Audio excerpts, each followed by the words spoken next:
할렐루야, 다소니 커뮤니티 매일 묵상 함께 하겠습니다. 믿음과 행함 7번째 시간, 유혹을 당하는 이유란 제목으로 오늘 묵상 함께 하겠습니다. 야고보서 1장 13절에서 15절입니다. 사람이 시험을 받을 때 내가 하나님께 시험을 받는다 하지 말지니 하나님은 악에게 시험을 받지도 아니하시고 친히 아무도 시험하지 아니하시느니라. 오직 각 사람이 시험을 받는 것은 자기 욕심에 끌려 미혹됨이니 욕심이 잉태한 즉 죄를 낳고 죄가 장성한 즉 사망을 낳느니라. 야고보 장로는 오늘 본문에서 어제의 12절과는 좀 다른 시험에 대해 이야기를 합니다.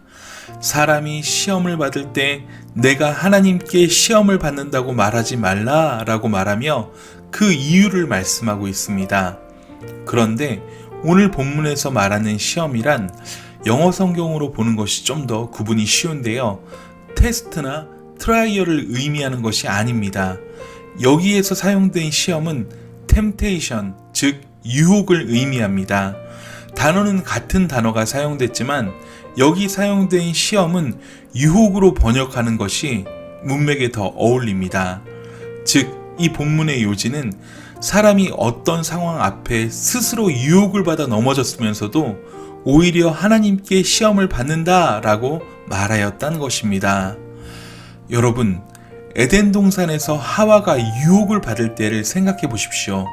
사단은 원래 온 천하를 꿰는 자입니다. 그 사단이 뱀이라는 하수인을 사용하여 하와를 유혹합니다. 에덴 동산의 유일한 금지는 딱 하나였는데요. 선악을 알게 하는 나무의 실과를 먹지 않는 것이었습니다. 이 나무의 열매가 특이해서가 아닙니다. 이 나무의 열매는 하나님과의 약속의 상징물이었기 때문입니다. 하나님은 이 나무에게 특별한 의미를 부여하시고 그것을 먹는 날에는 정령 죽으리라 라고 선언하신 것입니다. 이 약속은 아담과 하와가 하나님과 인격적으로 한 약속입니다.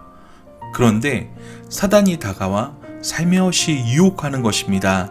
첫 번째 단계는 정말 그렇게 말씀하시더냐? 라는 질문입니다. 정말 하나님이 이 실과를 먹지 말라고 하더냐? 두 번째 단계는 왜곡된 진리를 주입합니다. 왜곡된 진리를 주입함으로 유혹하는 것입니다. 이 실과를 먹으면 니들이 하나님처럼 될까봐 먹지 말라고 한 것이라 라고 말하는 것입니다. 그렇게 유혹을 받고 다시 실과를 보니 먹음직도 하고 보암직도 하고 지혜롭게 할 만큼 탐스럽게도 보였습니다. 그런데요, 아담과 하와는 유혹받기 이전에도 이 선악과 나무를 수도 없이 보고 수도 없이 지나쳤을 것입니다. 이들이 유혹을 받기 전에는 그냥 나무에 불과했습니다. 그러나 사단이 하는 일은 하나님의 진리를 왜곡하고 하지 말아야 할 것이 눈에 들어오도록 유혹하는 것입니다. 결국 아담과 하와는 스스로 유혹에 이끌려 무너진 것입니다. 정확히 이해해야만 합니다. 하나님은 악에게 시험 받지도 않으시고 친히 시험하지도 않으시는 분이십니다. 이것을 먼저 분명하게 정리하는 것은 정말 중요한 일입니다. 하나님이 시험하시지 않는다면 누가 왜 우리를 유혹해서 넘어지게 할까요? 즉, 사람이 왜 유혹에 빠지는 것이냔 말입니다. 여기에서 야고보 장로는 욕심의 문제를 끌어내고 있습니다. 욕심이 없는 사람은 유혹에 빠지지 않는다는 것입니다. 욕심이 문제입니다. 그러므로 우리는 이 말씀을 살펴가면서 우리 안에 있는 욕심의 문제를 면밀히 살펴볼 필요가 있습니다. 물론 이것은 영적인 상태와도 밀접한 연관을 가질 수밖에 없습니다. 15절 말씀은 얼마나 깊은 영적 통찰력을 줍니까? 욕심이 잉태한 즉 죄를 낳고 죄가 장성한 즉 사망을 낳는다 라고 그렇게 말씀하였습니다. 이 통찰력 있는 말씀은 욕심에 이끌려 유혹에 넘어진 결과 사망에 이르게 되는 무서운 결과를 초래한다는 사실을 분명하게 말씀합니다. 그만큼 욕심은 치명적인 결과를 낳게 되는 것입니다. 우리는 사망에 이르지는 않았지만 유혹에 넘어져 죄가 자라나는 과정을 가장 잘 보여주는 경우를 성경에서 찾을 수 있습니다. 다윗이 밧세바를 보고 범했던 범죄가 바로 그것입니다. 다윗은 평생을 하나님 앞에 열정적으로 살았던 사람입니다. 그런 그에게 두 가지 시험이 있었습니다. 첫째가 육신의 정욕 문제였고 두 번째가 이생의 자랑 문제였습니다. 다윗이 사람들을 전쟁에 보내고 자신은 왕궁에서 편안한 잠을 자고 늦게 일어났습니다. 이것은 다윗의 영적 상태를 보여주는 중요한 장면입니다. 영적으로 해이해지면 나타나는 증상이 이와 같습니다. 하나님 앞에 다윗은 늘 법궤를 가져와야지, 성전을 지어야지 하면서 하나님 앞에 열정적으로 살았습니다. 그런 그도 이렇게 한때는 영적으로 해이해져 있었던 때가 있었던 것입니다. 사단은 이 기회를 놓치지 않았습니다. 여러분, 열왕기의 역사가 보여주는 모든 넘어지는 문제는 전부 그들이 가장 절정일 때, 가장 잘 되고 있을 때 일어났다는 점을 기억하십시오. 유혹은 이때 우리에게 찾아오는 것입니다. 인생 50대에 가장 많은 유혹이 있다는 것은 그만큼 그 나이가 세상적으로도 안정되고 삶의 여유를 찾는 나이이기 때문입니다. 늘 사단의 유혹은 그럴 때 찾아옵니다. 다윗이 왕궁에서 나와 기지개를 켜고 있는데 갑자기 그의 눈에 목욕하는 여자가 아득히 들어왔습니다. 이스라엘의 가옥 구조상 목욕하는 여자가 잘못했다고 보기는 어렵습니다. 문제는 다윗입니다. 목욕하는 여자의 나신을 볼 수도 있습니다. 그러나 영적으로 건강한 사람은 그냥 지나갑니다. 그런데 문제는 다윗이 그 여자에게 성적 유혹을 느꼈다는 것입니다. 사무엘하 11장 2절 말씀은 이것을 뒷받침해 줍니다. 그 여자가 심히 아름다워 보였다는 것입니다. 마치 하와가 유혹을 느꼈을 때와 흡사합니다. 이것도 영적으로 충만하면 이길 수 있습니다. 그러나 다윗은 거기서 그 여자가 누구인지 알아보려 합니다. 그랬더니 자신의 충성스러운 부하 햇사람 우리아의 아내라고 합니다.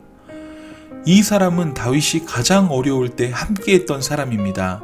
그가 얼마나 충성스러운 사람입니까? 그런데 일단 유혹에 빠지자 다윗은 통제가 되지 않았습니다. 우리아의 아내라는 것을 알았으면 중단했어야 하지만 유혹에 빠진 다윗은 욕심이 이끄는 대로 가버립니다. 데려다가 동침해버렸습니다. 성적 일탈을 한 것입니다. 그렇게 이 사건이 끝났더라면 다윗의 불행은 더 커졌을 것입니다. 왜 그렇습니까? 이런 죄에 길들여질 것이기 때문입니다. 권력을 이용해서 자신의 더러운 욕망을 채우는 일을 더 많이 했을 것이기 때문입니다. 그러나 그 한 번의 외도로 그 여자는 잉태를 하고 말았습니다. 죄가 커가기 시작합니다. 이제는 그 죄를 쓸어 덮기 위해서, 그 죄를 묻게 하기 위해서 우리아를 전쟁 중에 불러들입니다. 그리고 아내와 동침하게 하려고 가진 애를 쓰지만 충직한 우리아는 동침하지 않습니다.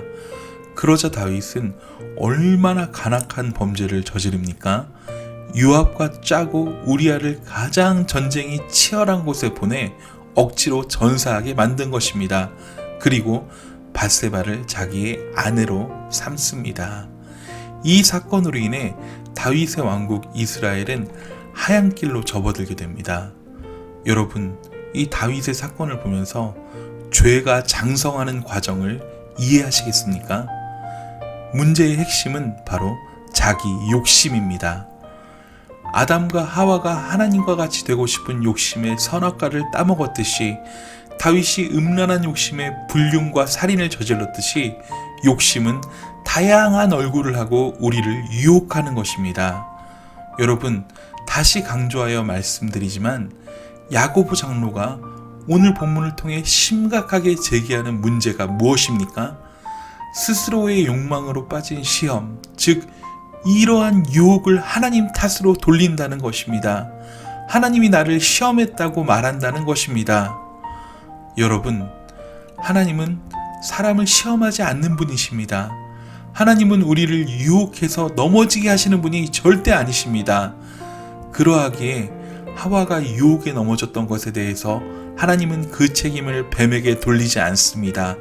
아담과 하와에게 직접 물으시는 것입니다.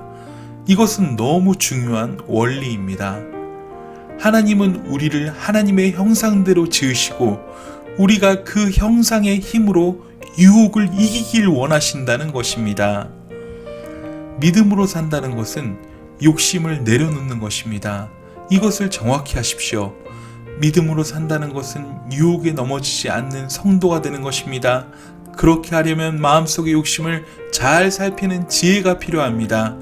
욕심이 이끄는 대로 살아서는 절대로 좋은 그리스도인이 될 수는 없습니다.